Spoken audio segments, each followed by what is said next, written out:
Assalamu alaikum, I'm Sister Kayla from Mums at Homeschool, and we are a registered Islamic-based homeschool charity here in Aotearoa, New Zealand.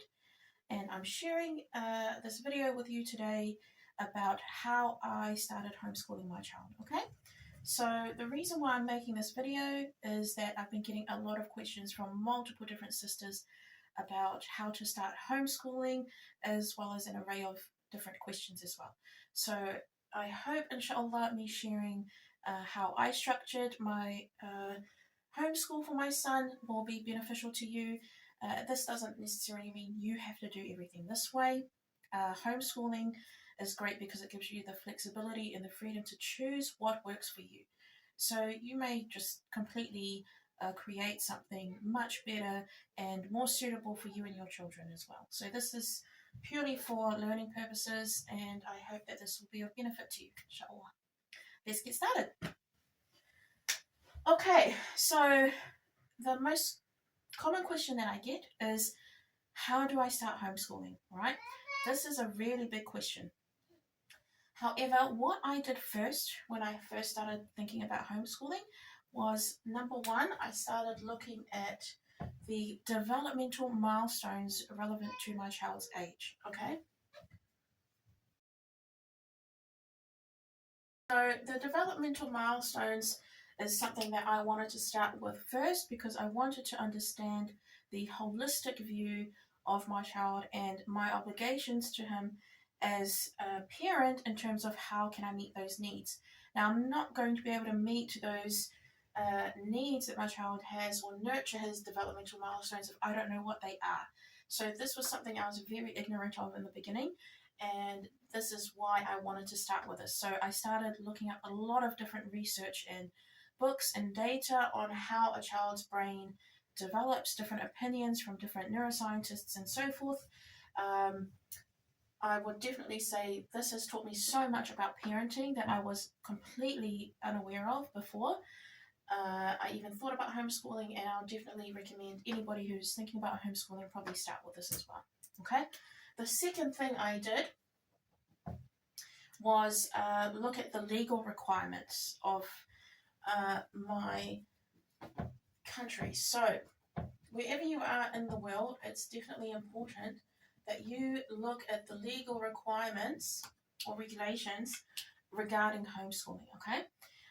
This is probably more important than going into anything else after that. So, for example, if you already have restrictions, you don't want to go and start something and then realize you're breaking the law. So definitely look at that before pursuing anything further, okay? The third thing I started looking at was the academic standards, okay? So the academic standards of my national curriculum, right? So these actually overlap in a lot of ways, right? The legal requirements and the academic standards. And I found that for myself, reading all of this after I had looked at the developmental milestones, it started to piece in together for me a little bit better. So that's what I looked at. It's very easy to find, particularly in New Zealand. Most countries have them quite available if it's legal in the country, and they do have pathways to university if homeschooling is legal. So definitely encourage you guys to check those things out first, okay? So the fourth thing that I did, now this was when I started the deschooling process, okay? Right? So what is the deschooling process? I started asking myself, what is true education? What does it mean to have an education, right? What is relevant to learn in this day and age? What is my child's rights in Islam? What are my obligations as a parent in Islam, right?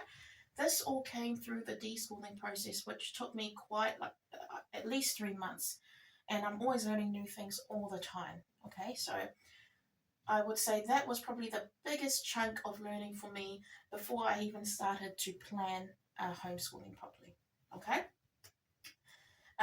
The fifth thing that I did was when I started to plan and evaluate. So from here, I wrote my homeschool exemption. I started to plan what I wanted our homeschool to look like and I started doing small tests here and there. Oh, really wait. Sorry. And I started doing small tests here and there about what I had learned in the previous research that I had been doing. Okay. Now, by evaluate, I don't mean test as in setting a grade. I mean looking at what works and what doesn't work and what could be improved upon. Okay. That's what I mean by evaluate. And the sixth thing that I did was that I actually set time aside for myself to work on my own self-development. After I had created a self-development plan for myself and my own learning and Hauora, the seventh step that I did was then I started to look for resources and curriculums. All right. Okay. So what I wanted to do was I started looking at lots of different countries and what they offer in terms of curriculums and resources. Sadly, we don't have any standard Islamic curriculum that incorporates secular subjects, but there are different ones that you can use. I'll show you a little bit of the resources that I've got here in a minute. And then once I started looking at that, I started putting different pieces together, and we decided to go forward and design our homeschool in a project-based learning setting with the foundation of Hauora. Okay, so that was when I started making our daily and monthly schedule. All right. So I believe it's important to have short-term goals and long-term goals that are also achievable, but I actually sit with my son and do these with him together. Okay, so that he's got a goal for himself as well as me. I've also got a goal for myself, not just in terms of teaching, but also self-development. And because my son sees me doing that, it's become a normal type of environment where learning, failing, and trying again is part of our whole entire learning experience. Okay, so in a nutshell, that was the structure that I did before I began homeschooling. Now we're getting up to the part where I'm going to start showing you the resources and the curriculums that I've been using. Okay, one of the biggest misconceptions about people who are looking into homeschooling is that they generally think that having the curriculum is the be-all and end-all, and then once they have a curriculum, they just follow it and everything's going to be just fine and dandy, right? And for those of us who've been homeschooling for quite some time or have been homeschooled ourselves, we know that this is unnatural, right? Curriculums are tools that are created to be used as an aid for learning, okay? And also for teaching. It's not solely alone efficient or sufficient enough to fulfill the child's Hauora or fulfill our obligations in Islam regarding tarbiyah. Okay, this is not that. Okay, so I'm going to share with you some of the resources that I use, and then I'm going to share with you a project that I developed through using multiple different resources. Okay, without following a standard curriculum, bit by bit. Okay, so let's take a look here. Right, we've got our homeschool monthly planner, right, and it's got our Hauora and wellbeing goals split up into different sections, and it's ordered by month. Okay, so inside here we've got the standard subjects through the New Zealand National Curriculum with sections to fill it out.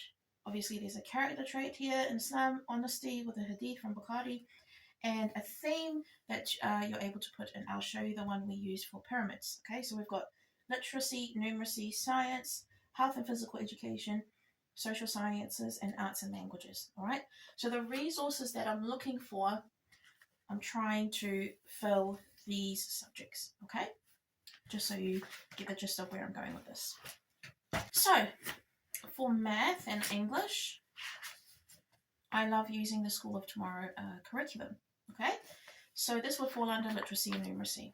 Right, this is a Christian curriculum. This is what I grew up using. Okay, and the reason why I chose this for math and English is that it's certified by the education department here, and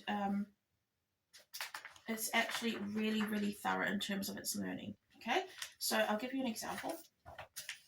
You open up the math section, okay, and it's got the goals for the child, which they read, another character trait, and then they've got a verse from the Bible in here. Obviously, we're Muslim, so my son just reads that and knows this is what some of his cousins or his grandparents, this is what they believe, and this is what we refer to as generally the Injil or the gospel, right?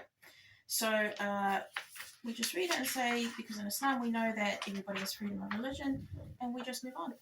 Simple as that. And so we continue going through the curriculum. It's very, very thorough, and I find that the repetition and the specific goal setting is really, really good. I would hope one day that we have an Islamic version of something similar to this. Everything is set out in paces, so a grade is normally 12 paces. This is from second grade, and you do get a test in the middle of it, but again, I let my son do the test. I don't give him a grade, okay? That's just my personal view, and I found he's just been able to do much better that way. If you have a quick look inside, it's the same thing. They set the literacy goals, and again, as you know, I use this as a guideline. This alone is not sufficient enough to teach English as a whole, for example, right? Or this is not sufficient enough on its own to teach math, okay? These are tools that we use to be able to aid us in that learning experience, okay? So School of Tomorrow for Math and English, right? Another aspect of math is I actually love this book, The Bear from Jekyll Island, which you can get from Classical Learner. This actually talks about the financial system using different animals to tell the story. And it's amazing because it actually talks about riba, an Islamic term, in a way that children will understand in terms of interest and how it actually negatively affects our environment and our community. So as part of us, I'll get into how we could do kids markets as well later, but this was a nice accompaniment for our math curriculum as well, and obviously it would link in with English because it's a storybook. So I found that a really helpful resource as well, and a very engaging bedtime story. Okay. For arts at the moment, we've been using Mini Architects. This is such a good book. I absolutely love it. There's so many things that you can expand on this book. I'll be using this book to show you the example of a project that we're going to be using, okay? And we've also got this one here as part of our life skills for learning about natural disasters and what to do. I find this is really important as well.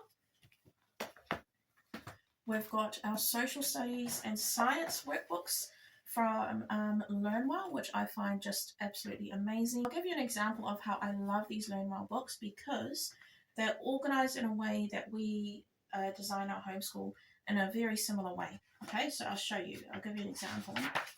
Inside, we've got here, for example, everyday heroes. Okay, so then we'll talk about different heroes in the community and what that would look like. Or we'll talk about banks, which actually linked in with what I just mentioned here, right? This storybook, and also with math, okay? So the great thing about homeschooling is you get to connect everything instead of having them all in fragmented and separate learning areas. They end up becoming one. And this is very important to a child because when a child understands the point of why they're learning something, they're more likely to retain the information, okay? And it helps them mature a bit quicker. This is my experience anyway with my child. When he found out that he's learning math, not just for the sake of doing a workbook or a worksheet, that it's actually applicable to him being able to sell the plants he's been growing and the money he's making to be able to link into, for example, zakat and the 5 pillars and sadaqah. I'll get into that later, but seeing the connection, children are able to retain information in a much easier way and it becomes more meaningful to them. Another resource that I absolutely love is this one here. I actually got this for $4, all right, from the warehouse. And my growth mindset workbook from Mini IQ is so good because It also links in with developmental milestones, okay, which I found is an excellent way for the child to understand their own developmental and learning process for their particular age. So inside, there's a section called the learning journey, and it actually talks about uh, the new challenges that they go through when they're learning something new. So those of you who are familiar, that between the ages of like 6 to 9, 7 to 9, this is when a child is normally trying to understand what they're good at and what they're not good at, and it becomes very frustrating to them to be able to try something new. So for my son, having this with him and being reassured that this is actually just part of life, this is part of growing up, and my son seeing me work on my own self-development and going through the learning journey myself actually role models to him that this is very natural and it's still important that we strive. So the key here, the key takeaway is that we want to work on effort. We don't want to work on solely the result, okay? So we work a lot on praising the effort. And when you get this book and you see the different stages, it outlines to the child what you've kind of already been planning. That's what was like for me, okay? And it made more sense for my son to be able to understand who he is as a person and where he is right now, okay? Okay. The other resource that I love is an Islamic resource. This is not the only resource that we use, but this is from Darul Salam. Okay, this was free. I just downloaded it and printed it out. And it's got pretty much all the basics of Islam from grade 1 to grade 12. So it is quite a thick book, okay? But I found that starting with this and also the names of Allah, this is what we used at the beginning when my son turned 6. And we kind of built on that. My son also is going through Quran and Arabic in the evenings, so that's a separate section. But in terms of concepts and Allah's names, this is the resource that we like to use. As long you can see some of Allah's names up here as well. We've been doing some work on that. But yeah, very good. I can link that to you in the description as well. But those are some of the resources that I've been using. Now, that doesn't mean you have to go out and buy all these resources, okay? I decided to get these ones in particular because that fit my particular plan, and it was suitable for my child's developmental milestones, the legal requirements, the academic standards, and then I chopped them up into smaller pieces to fit the daily and monthly schedule. Okay, so let me give you an example of how I don't follow one curriculum to a T, but I use them to different means. Okay, so we're going to start with this book. Okay, so Mini Architects. We did a project on the pyramids. And why did we do a project on the pyramids? Okay, well, my son actually saw this art project in here and he really liked it, so we just gave it a go. We made some paper pyramids, okay? So very cool. We were able to measure different slices of paper, cut them up and create little mini triangles and then build it into a 3-dimensional pyramid, okay? So in order to meet the subject standards, we incorporated different ways of learning in this project to meet the 6 different subjects, okay? There is a subject I haven't mentioned on here, which is technology, but I'll get onto that in a later video, inshallah. Okay, so with the pyramids, we have the different subjects, okay? So we've got literacy, numeracy, science, which that's also quite broad. We've got social studies, okay, arts and languages, okay, and then we've got health and physical education, what we call PE, okay. So how did I meet the standards for this? While incorporating that and having the foundation of Hauora, okay? using this project right. Now that's a big thing. Now it may look messy to you here, but showing you this, I hope will help you see the interconnectedness of all things, and that you do not need to know everything at once. It is perfectly okay to grow alongside your child. So I do say a lot to my son, actually, that's a great question. I don't know that. Let's find out, right? And this not only teaches him that in his spiritual form of development that Allah is all-knowing and only Allah knows everything, but also that those who seek to look for knowledge, Allah rewards them. We know this in Islam, right? So let me get started. Let's use blue. Okay, so for literacy, we started looking at different books at the library that would talk about the pyramids, okay? And we were able to find out that lots of different places actually have pyramids, okay? There's a pyramid in Dunedin, for example, in New Zealand. There's also a pyramid in Samoa, right? So we actually learned about the pyramid there, the Pulalame Mound, which they called it. And I'll just put some bullet points there. And this actually linked into Islam, which was quite interesting because not only were we able to mention the story of Musa alayhi salam, right?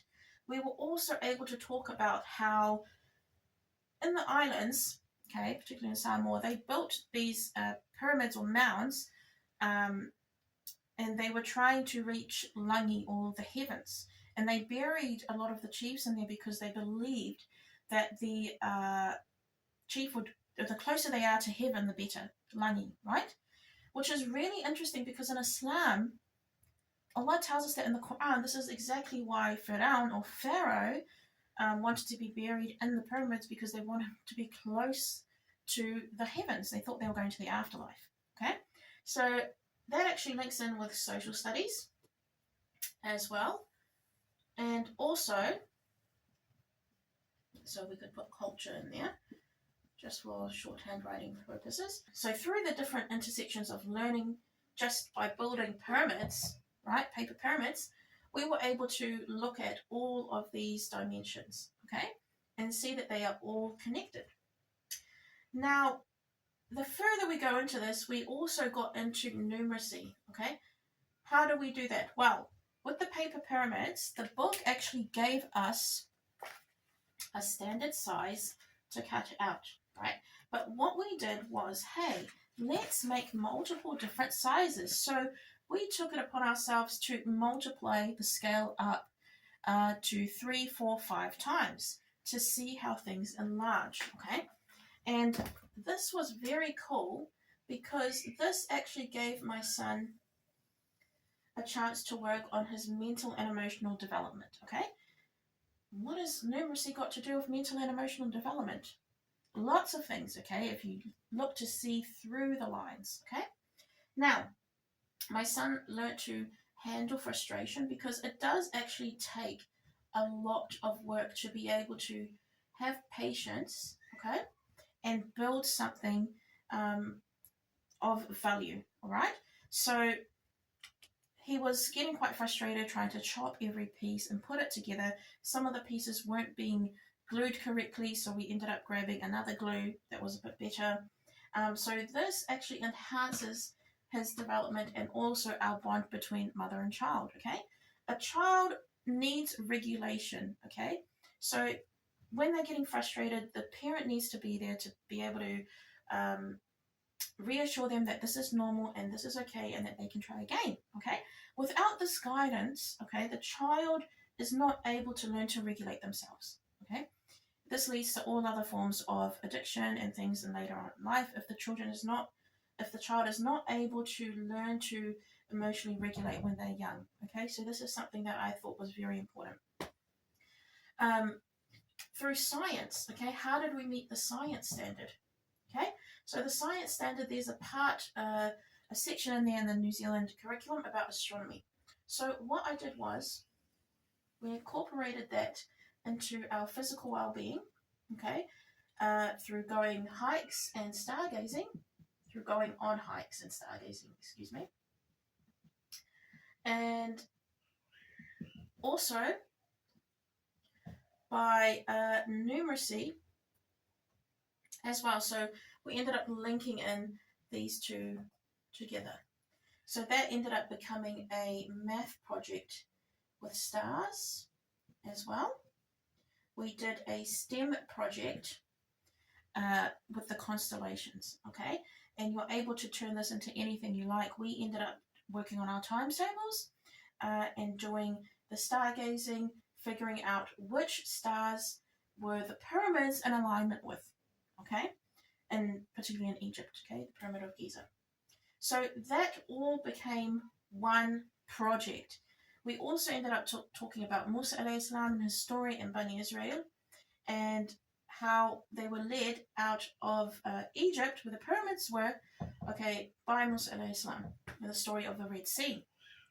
Okay, so all of this became one.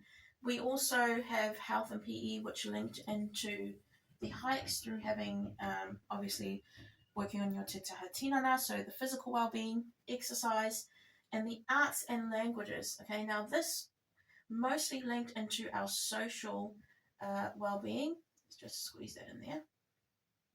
Okay, where we did, we actually had a cultural lunch with our homeschooling group together. We did a lot of socializing and connecting with different parts of our communities. Okay, so we did community building.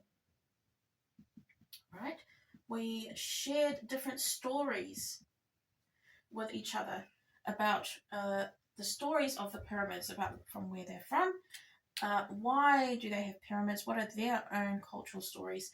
And we found out that a lot of these places, they maintained an oral tradition just like Māori and Pacific people, right?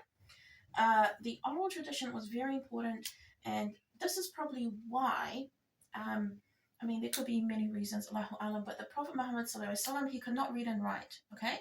They had an oral tradition. Now, what's the value of an oral tradition, okay? Because today, a lot of people like to use this fact, or even Muslims, we forget that the Prophet Muhammad Sallallahu Alaihi Wasallam himself couldn't read and write. So what is Allah trying to tell us through this, okay? There are different ways of learning, okay? And just because somebody cannot read and write, that does not mean that they are not intelligent, okay? This idea had only come around during the Industrial Revolution, and I found this out during my deschooling process, right? So over here in Aotearoa, you will find a lot of Pacific and Māori people have oral traditions that tell us of our stories before the Europeans came, okay? And a lot of the times it's not accepted in academia because it's not written down. They simply do not accept oral tradition, right? It's looked down upon because if it's not written down, then how could you have had a civilization? What is the purpose of having an oral tradition, okay? Well, let's bring it back to the Pacific. We know that in the Pacific, we were the greatest voyagers, okay? We memorized the stars. When you're out sailing, okay, and there's no technology, when you're relying on your own memory, not only are you helping your physical well-being by strengthening your mind, okay, you are also able to remember things as they are.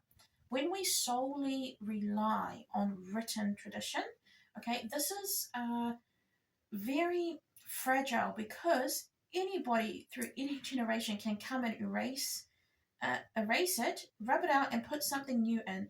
And because we have not trained our memory in regards to history, we're moving slowly from an oral tradition to a completely written tradition, okay? Islam encourages balance of both, which is why Umar ibn al-Khattab, he got it written down, but still now today, we're encouraged to memorize the Quran.